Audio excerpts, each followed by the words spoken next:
biiroon qallitti kana. Rakkoo tokkoffaa mucaa kanatti dhufu keessaa tokko inni bucuun laguu ji'aatitti dhufee jedhama. Uffatan qabdu, maallaqan qabdu, shaantaan qabdu, paaspoortiin qabdu. Dubartiidha. Dubartiin kun dubartiin gaafa uumamtu rakkoo waliin uumamte rakkoo danuu laguun ji'aa itti dhufee jennu waan biraa dhiisaa mucaa kanatti laguun ji'aatti dhufee eessa gorti eessa datti kunti gahaadha jechuudha. Qaalittiin laguun irraa dhaabate kun dullatti laguun irraa dhaabate amma geessanii wallaahi sirraan bu'aa allaqi shindama sanuu mucaan fira kooti immoo waan si dhibu sanuu mucaan fira kooti sitti maatan funyaan kee keessa quba kaa'ee yoom biiroo keenya cobsiine abbaan kan dhalchine Dubaayin immoo dhufaan jira dhiqqoo bakkee taa'ee iyyinaan hin jedhin Dubaayin dhufee naa saawaa keeti dullatti laguun sirraa dhaabate jechuudha. Bushaa dubartii ta'a gataa jettee paaspoortii irraa fuute Allahu akbar sagaleen kee guutuu jira sitti ergeeras immoo sagalee kee hundayyuu yoo an biiroo kee hin cubsifne yoo nan hin baasin nan naqa si waamsisa viidiyoo waraabataatan sagalee waraabataatan dubbatamatuma dubbatame malee kanaan dubbatamu yeesse wallahi siniitu waan biraa dhiisi xuriin jida jaatutti dhufee mucaa kanatti eessa gorti waan sin dhibu kun rakkoo tokko dha. Waa tokko qulqulluu makiinaa irraa dubartii tokko buusanii mucaa waggaa kudha garaatti gatanii karaa makiinaa irra teessee gara gortu wallaaltee achi kaatee karaarra deemte tu karaarra deemtu mandara wayii geesse mucaan kun wallahi fiilmii siditti maan jiru dhugaadha. Wallahi dhugaadha dhuftee boosse viidiyoo baasee si himachiisa mucaa sana booda nan beelee jette anaa beela'u beela'ee waan hin godhu dhabeette dubartiin Oromoo hinduuti malee dubartiin kutaa kamiyyuu dubartiin Oromoo akkasuma amman argee amman dhagee yoon sobe sobduudhaan jedha dubartiin Oromoo eessani yoo beelofti nan beele an takkaa dubartii nan beelee jettu argeen beekwaa hin amantu nan beelee dubartii jettu dubartii Oromoo argeen beeku waan siddibu dhaqqee mana nyaata gameefii jennaan lafti itti mana nyaataatti gorte waan nyaatan naa kennaa itti ala baqalatte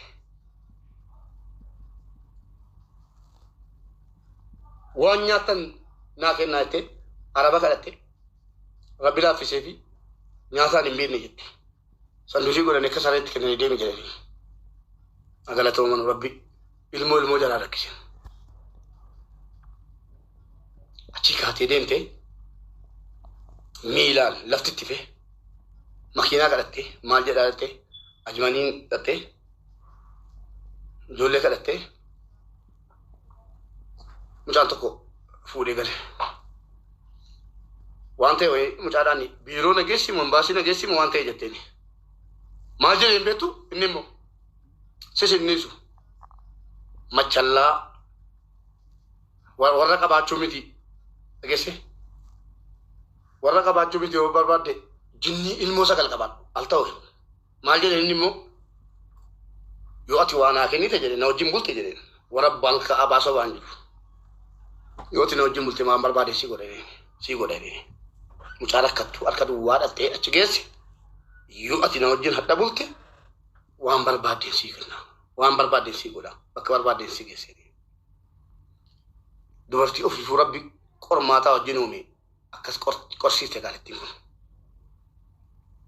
yookaan anatu badaa wallaahi boolli haadha koo nyaate naa nyaatu yookaan anatu badaa yookaan situ biiroo cufatee mana madaanitti deebi'a dhageesse in hojjettu sin hojjechiisu maqaa ejensii keessis argadheera akkuma footoo kee argadhe sitti meera footoo kee na argadha siin jeera guyyaa lama hin geenye argadheera miti maqaa ejensii keessi na argadha maal na argadha walitti dhufeenya ati Itoophiyaa keessaa biiroo Itoophiyaa keessaa qabdus innisu nan cufsiisaan immoo nan cufsiisaadha humna akka qabu si agarsiisa dhageesse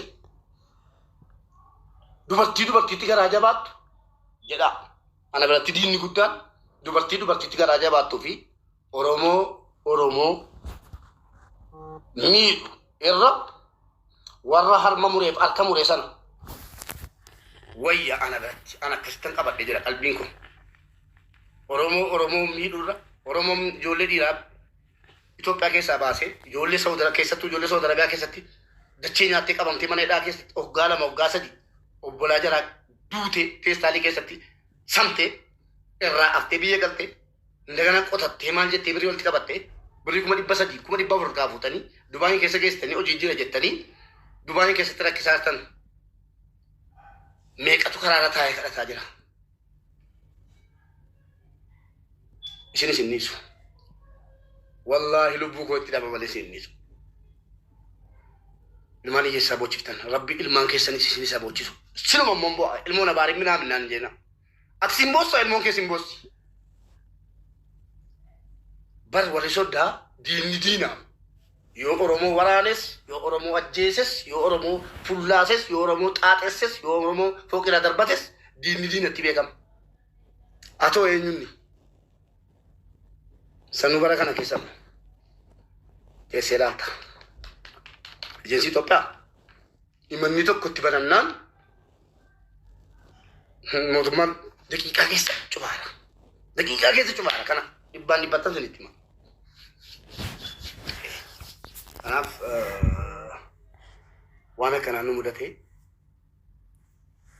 qaalitti amma warri fira sii taatan qaalitti amma suuraa sin agarsiise warri fira sii taatan akkasitti dhaqee kabajaan haasofsiifnaan obboleettii kun jeen an kana hunda sitti kaasuun barbaanne jeen akka mucaan kun akkati gadi baaftee makiinaa keessa gachisiifte akkati paaspoortii si dhawwal irraa fuusifte isanii waa meeqa goote kana hunda sitti kaasuun barbaanne an dubartiidhaaf kabajan qaban jedheen sagalee koo jira barbaadan sin dhaggeeffachiisa kunoo sirra jira dubartiidhaa gatiin kabaja qabu fan dhufee keessaan siinaa se'e malee anta kaattuu kijibduu keessa naasee hin beeku miidiyaa irratti dhuftaan jedheen amma immoo erga diddee paaspoortii kennuu diddee isati halkansaa torbatti gachisiiftees isati waa meeqa gootes isati paaspoortii nama saamuu jechuun dhageessaa ejensii dhiisii Dr. Abiy Ahmed paaspoortii kana harkaa fudhachuu hin danda'amu. Du'eensa galgubadha malee. Wallaahi mee abbaan barbaadan harkaa fuusaa paaspoortii kun. Morma koo cita malee hin kennu. Eenyuun naan kenne. Ittan dhaladhe Itoophiyaawwiidha. Kooti kun ana. Eenyuun laallatu waan kun. Siin kennu kan biraa jechuu danda'u, siin jijjiiruu dandeenyu, siin jijjiiruu jechuu hin danda'ama, siin maal gochuu hin dandeenyu jechuu hin danda'ama. Harkaa fudhachuu garuu hin danda'amu. Abbaan fedhe harkaa fudhatu. Wanni lammummaa nani dhama malee badii kootiin wanni lammummaa narraa mul'atu tokkitti ni jiru. Paaspoortii namarraa fudhachuu jechuun mirga namummaa sarbuu jechuudha. Obboleessa kan qeerroon obbolaa keenya kaleessa qarree qeerroon hiriyoonni keenya meeqa dhabaman kan nu barumsa itti dhabne jechuudha. Maayyimii taanee hafne kunoo. Ani yeroo Ingiliffii baratamu dur yeroo Ingiliffii baratamu barsiisaadhaan ayyaamsi tichar jedhee kuma baasee gaaf tokko rayyaa dadhaa barsiisaa wayitii. Barsiisan jedhe na dhukkubaara gadi boon barbaada jedhe Ingiliffan jibbaan duuti koo Ingiliffa sarabbiin amma barsiisaa Ingiliffana godhee lafa nagaa jechuudha. Alhamdulillah sanamma barsiisaa Ingiliffaa ta'ee qoccee kana Ingiliffan jaalladhu barachuu yeroo Ingiliffi dhufe kubaa seentichar gadan baa mataan na dhukkubaara jedhan Ingiliffaan himadhu sagantaan kun sagantaa Ingiliffaatiin aan jedhaniinna qoradhee barbaadee I am sick my head chundemare. Teacher, I am sick my head nanjere. Go out nanjero. Cuma nambai lagi. Mila jadi pada itu Anglikan barat. Listen. Ini agotongku. Ini agotongku. Engkau anda agotongku. Boleh bangga nanti. Dubinjuru. Kanama. Insyaallah. Yoo rabbi jedhee ijoolleen keenya shamarranii waan jiru walumaa sirreessaa deemnaa dabareedhaan yoo rabbi jedhee warra maallaqaa keessa nyaatamee jiru akkuma dubbannee jirru gibiraa gabbatu warra dhukkufatanii jiranuuf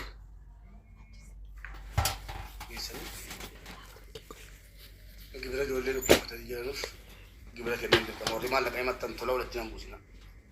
Biyyichi Dubaayii hin taane tuulaa idiin qabaanne jechuudha. Tu biichi Dubaay hin taane. Tun ayidiin qabaanne.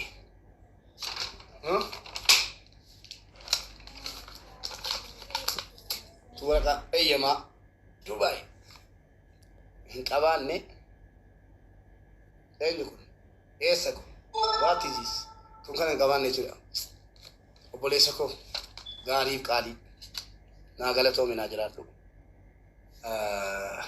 Ayidiin kun akka qalbiitti dhufee na biraan geenye waan nama dhibu Finfinneetti naa dhufee eege. Har'aan argaa ayidii kana takka qabadheen beeku. Ergasii paaspoortii hangalee ba'a. Amma immoo abbaa biyyaa ta'eera Dubaayitti. Thank you obboleessa koo qaaliif gaarii. Kana ayidii kana naa fuutee biyyan jirutti poostaadhaan naa ergite na qaqqabee jira. Amma siim kaardii ofii bitatama. Eenyu abbaa isaa karaarra dabinaan jedha. Kana booddee warri Dubaay allaqe. Tomateera jechuudha. Seera wallaa boodin deemaa jechuudha. Waraqaa mootummaa Itoophiyaa irraa naa kennamuuf deema. Waraqaa sinaan kennamnaan xabaqaa shamarranii ta'e qooch Dubaayin keessa mana fiddiisi dhaaba. Intu gara jiru fudhaa. Naamin yeellam. Birrii hunda deebifta. Birrii hunda. Masmara ofii kan bitadha. Warri masmara naa bitanii yeroon ka'ee yeroo deebiin irratti cufaa turtan. Siim kaardii sinii kan bitan shaalla. Siim kaardii yoon qabaanne itti maa. Akkaawuntii baankiillee sinii kan baasa. Waan barbaadan sinii kan godhe shi. Ayizaa jechuudha. Siim kaardii naa bitanii kan irratti cufan. Yeroon kura firee taa'ee Dubaayin naqu. Na hojjechuu dide. Ittan dawwale. Ittan tokko kaarti. Heloo eenyatti deemu. Biiroon kun biiroon qaalitti gala. Rakkoo tokkoffaa mucaa kanatti dhufu keessaa tokko inni bucuun laguu ji'aatitti dhufee jenna. Uffata hin qabdu, maallaqa hin qabdu, shaantaa hin qabdu, paaspoortii hin qabdu. Dubartiidha. Dubartiin kun dubartiin gaafa uumamtu rakkoo waliin uumamte rakkoo danuu laguun jihaa itti dhufee jennu waan biraa dhiisaa mucaa kanatti laguun jihaa itti dhufee eessa gorti eessadatti kunuunti gahaadha jechuudha. Qaalittiin laguun irraa dhaabate kun dullatti laguun irraa dhaabate amma geessanii wallaahi sirraan bu'aa allaqi ishin dhabde sanuu mucaan fira kooti immoo waan si dhibu. Sanuu mucaan fira kooti sitti himaatan funyaan kee keessa quba kaa'ee yoom biiroo keenya cobsiine abbaan kun nan dhalchine Dubaayin immoo dhufaan jira dhiqqoo bakkee taa'ee iyyinaan hin jedhin Dubaayin dhufee naa saawaa keeti dullatti laguun sirraa dhaabate jechuudha. Bushaa dubartii ta'a gataa jettee paaspoortii irraa fuute Allahu akbar sagaleen kee guutuu jira sitti ergeeras immoo sagalee kee hundayyuu. Yoo an biiroo keenya cobsiifne yoonan embaasiin nan naqa si waamsisa viidiyoo waraabataatan sagalee waraabataatan dubbatamatuma dubbatame malee kanaan dubbatamu. Eesse wallaahi isiniitu waan biraa dhiisi xuriin ja'aatutti dhufee mucaa kanatti eessa gorti waan isin dhibu kun rakkoo tokkodha. Waa tokko qulqulluu makiinaa irraa dubartii tokko buusanii mucaa waggaa kudha gaagaraatti gatanii karaa makiinaa irra teessee gara gortu wallaaltee achi kaatee karaarra deemte tu karaarra deemtu mandara wayii geesse mucaan kun. Wallaahi fiilmii sinitti maan jiru dhugaadha. Wallaahi dhugaadha. Dhuftee boosse viidiyoo baasee si himachiisa mucaa. Sana booda nan beela'e jette. Anaa beela'u. Beela'ee waan hin godhu dhabeette dubartiin Oromoo Hinduuti malee. Hinduuti malee dubartiin kutaa kamiyyuu dubartiin Oromoo akkasuma nyaata. Amman argee amman dhaga'e yoon sobe sobduudhaan jedha. Dubartiin Oromoo eessani yoo beelofti nan beele an takkaa dubartii nan beele jettu argeen beeku. Hin amantu nan beele dubartii jettu dubartii Oromoo argeen beeku waan sitti. Dhaqee mana nyaata gameefii jennaan lafti itti mana nyaataatti gortee waan nyaatan naa kennaa itti ala baqalatte.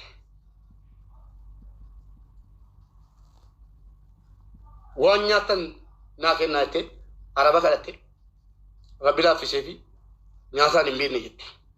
Sanduuqii godhanii akka sareetti kennanii deemi jedhanii. Agalatooman rabbi ilmoo jalaa rakkise.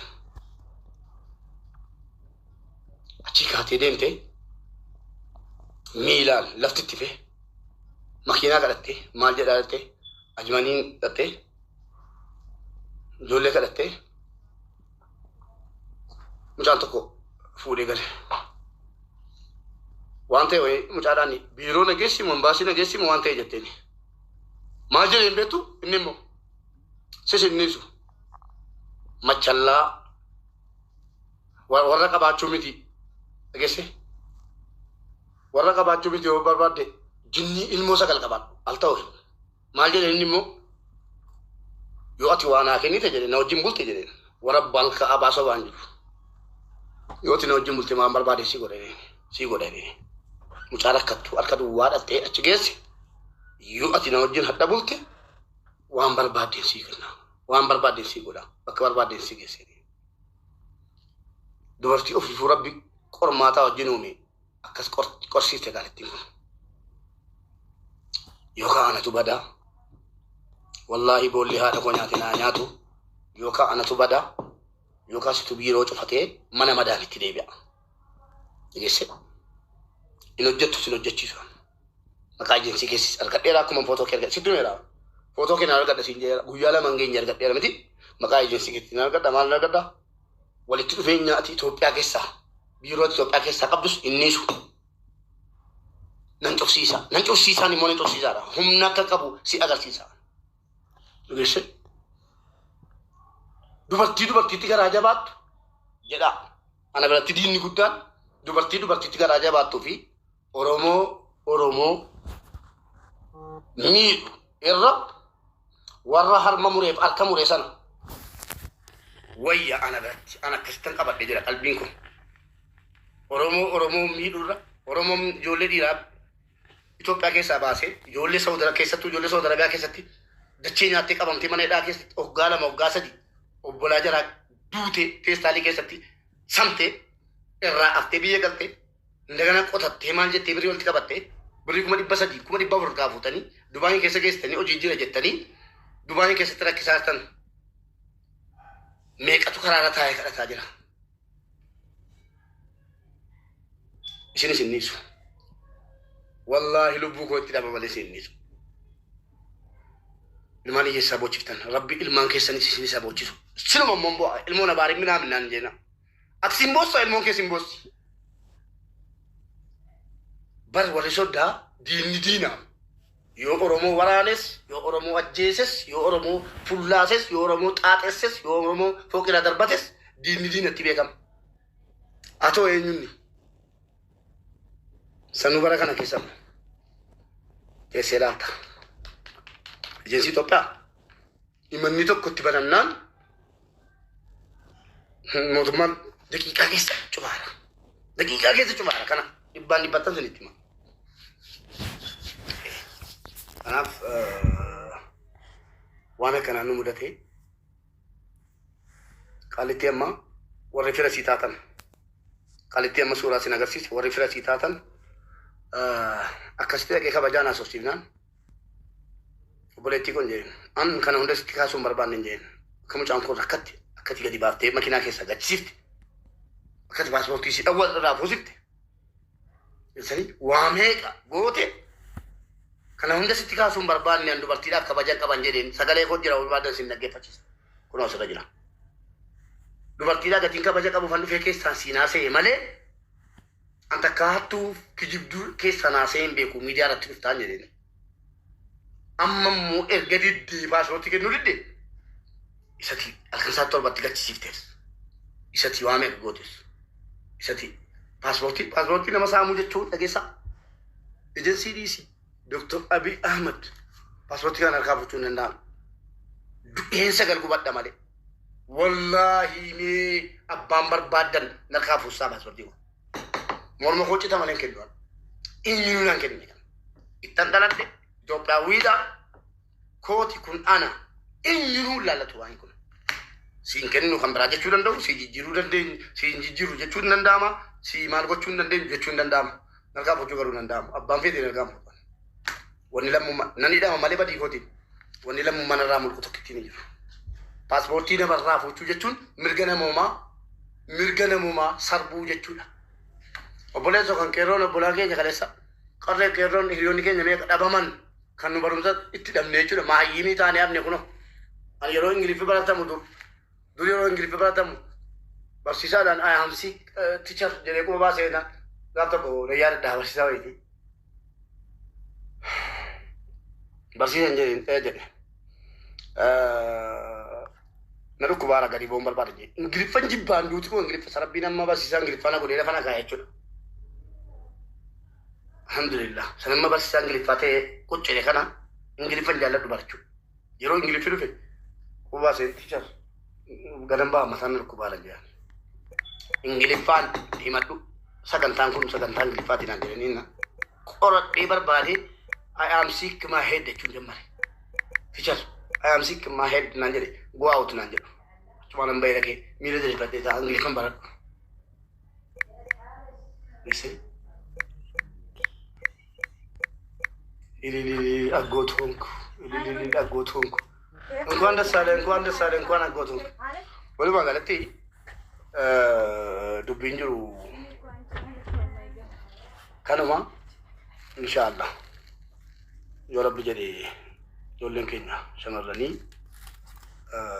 waan jiru walumaa sirreessaa deemna dabareedhaan yoo rabbi jedhee warra maallaqa keessa nyaatamee jiru akkuma dubbannee jirru gibiraa gabbaaltu warra dhukkufatanii jiranuuf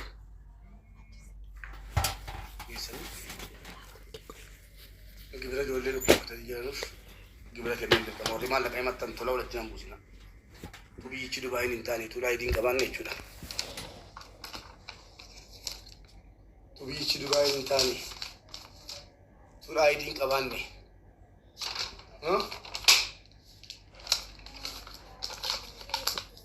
Tu waraqaa eeyyamaa Dubaay hin qabaanne eenyu kun eessa kun what is this kun kana hin qabaanne jechuudha. Obboleessa koo gaariif qaalii naa galatoome naa jiraadhu. Ayidiin kun akka qalbiitti dhufee na bira hin geenye waan nama dhibu Finfinneetti naa dhufee na eege. Har'aan arge ayidii kana akka qabadheen beeku ergasii paaspoortii hangalee ba'a. Amma immoo abbaa biyyaa ta'eera Dubaayitti. Thank you obboleessa koo qaaliif gaarii kana ayidii kana naa fuutee biyyan jirutti poostaadhaan naa ergite na qaqqabee jira. Amma siim kaardii ofii bitatama. Eenyu abbaa isaa karaa dabinaan jedha. Kana booddee warri Dubaay allaqe xumateera jechuudha. Seera wallaa godhan deemaa jechuudha. Waraqaa mootummaa Itoophiyaa irraa naa kennamuuf deema. Waraqaa sinaan kennamnaan xabaqaa shamarranii ta'e qooch Dubaayin keessa mana fiddiinsi dhaaba. Inni tokko yeroo jiru fudhaa naamin yeellam. Birrii hunda deebifta. Birrii hunda masmara ofii kan bitadha. Warri masmara naa bitanii yeroo kan yeroo deebiin irratti cufaa turtan. Siim kaardii sinii kan bitan inshallah. Siim kaardii yoo qabaanne itti maa akkaawuntii baankiillee sinii kan baasa. Waan barbaadan sinii kan godhe shi. Ayizaa jechuun. Siim kaardii naa bitanii kan irratti cufan.